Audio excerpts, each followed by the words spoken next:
নতুন কিছু face create করা হয়। পুরো স্কিমটাই ছিল নতুন কিছু ফেস ক্রিয়েট করার। এবং এরা কিন্তু অনেকে একসময় ছাত্রলীগও করেছে, ছাত্রলীগ করেছে, আবার তারা অনেকে ছোটবেলায় শিবিরও করেছে। শিবির করেছে, ছাত্রলীগ করেছে, এনসিপি করেছে, এখন জামাতের সাথে অ্যালায়েন্স করেছে। এটা কিন্তু দলীয় বিষয়। আমি এতে মোটেও অবাক হইনি এবং এটাই এক্সপেক্টেড ছিল।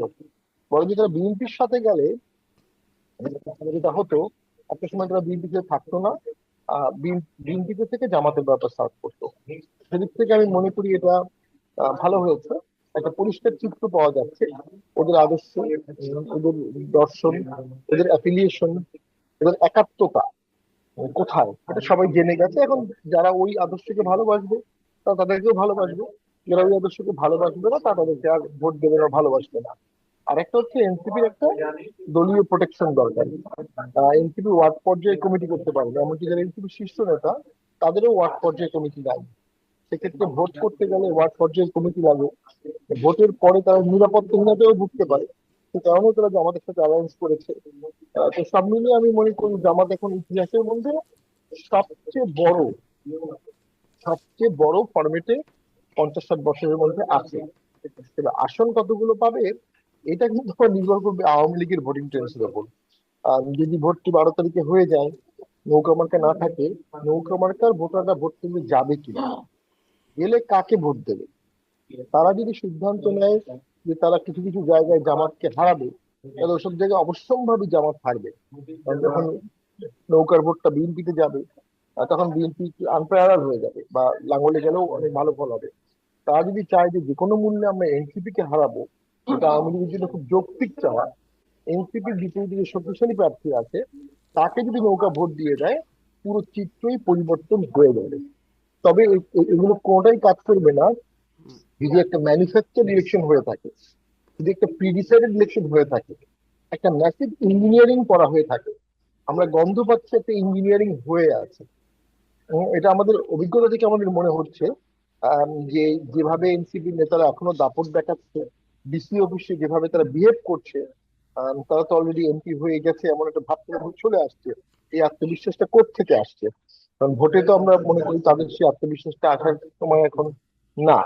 কিন্তু তারা সে আত্মবিশ্বাসী, এবং প্রশাসনিক ছক যেহেতু এনসিপি সাজিয়েছে, জামাত সাজিয়েছে, কিছুটা বিএনপিও সাজিয়েছে, সেই ছকে আসলে আমরা অনেকটা সুষ্ঠু ভোটের আকাঙ্ক্ষা দেখি না, বা আশা আশা দেখি না। আরেকটি হচ্ছে নির্বাচন কমিশনের কর্মকর্তারা বিগত 1 বছর 1.5 বছর আসলে নিরপেক্ষভাবে কাজ করেছে। ভোটার লিস্টে কি নির্ভুল হয়েছে? ভোটার লিস্টে কি অনেক ভোট ঢুকানো আছে? নির্বাচন কর্মকর্তারা কারা? এই সমস্ত বিষয়ে ন্যাচারালি আমরা কথা বলার সুযোগ পাইনি। আমাদের তো নিজস্ব ভোটে যাওয়াটাই ছিল একটা বেশ কঠিন বিষয়। তো সেই সমস্ত গুলো নিয়ে আমি মনে করি অসংখ্য আশঙ্কা রয়ে গেছে। তবে হ্যাঁ, এটা ঠিক, দেশটা দুভাগে ভাগ হয়ে যাচ্ছে। একটা জামাত লীগ ভাগ, আর একটা বিএনপি লীগ ভাগ। এখন সেখানে জাতীয় পার্টি কি করবে? জাতীয় পার্টি এখন পর্যন্ত কারোর সাথে কোনো ফর্মাল ভোটে জোটে যাওয়ার কোনো সুনির্দিষ্ট আলোচনা হয়নি। তবে ভোটের 2 দিন আগেও দেখা যায় অনেক সময় আন্ডারস্ট্যান্ডিং হয়। আমরা অতীতে দেখেছি ভোটের 2 দিন আগেও অন্য প্রার্থীর মার্কার প্রার্থীকে স্টেজে উঠিয়ে বলিয়ে দেওয়া হয় যে আপনি আমার ভোটগুলো ওনাকে দিয়ে দেন। তো সেটা হতে পারে, সেটা ভোটের মাঠে নামার পরে আমরা বুঝবো।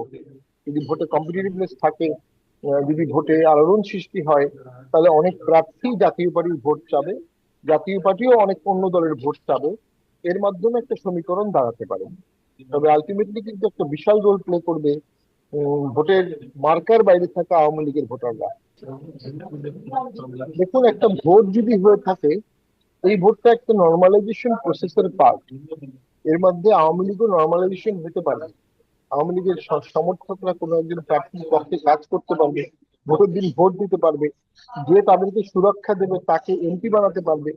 এবং ন্যাশনালি এই বিষয়ে আওয়ামী লীগ দাবি জানাতেই পারে যে আমরা সুরক্ষা চাই, নিরাপত্তা চাই, আইনি শাসন চাই। এবং লোকালি তো আমরা দেখেছি বিএনপি এবং জামাতের প্রার্থীরা ওপেনলি বলছে তারা আওয়ামী লীগের লোককে সুরক্ষা দেবে, যদি তাদেরকে ভোট দেয়। এই যে ওপেনলি বলছে, এই সুযোগটা কিছুটা আওয়ামী লীগের নেওয়া উচিত। তবে ভোটের ব্যাপারে এখনো কিছু শঙ্কা রয়ে গেছে। যেমন আজকে তফসিলের প্রায় 17 দিন, প্রায় 20 দিন হয়ে গেছে তফসিলের আজকে। এখনো শাহবাগে বিশাল প্রোটেস্ট হচ্ছে এই সরকারকে হটিয়ে দেয়া, এই সরকারের পতন ঘটানো হচ্ছে। যে 1 মাসের মধ্যে চার্জশিট না হলে এই সরকার পতনের আন্দোলন হবে। তাহলে একদিকে ভোট হবে, আরেকদিকে সরকার পতনের দাবি উঠছে। সরকার চেয়ে চেয়ে নিজের পতনের দাবি দেখছে, তাহলে ভোট করবে কিভাবে? তো আগে নিয়ন্ত্রণ নিতে হবে, কন্ট্রোল দিতে হবে, তাকে আগে দেশের টোটাল ক্ষমতাটা নিতে হবে। এগুলো যদি নিতে না পারে, তাহলে ভোট করার সক্ষমতা কিন্তু সরকারের অর্জন হবে না, এবং একটা যেন তেন ভোট হতে পারে, একটা আচ্ছা। নির্দিষ্ট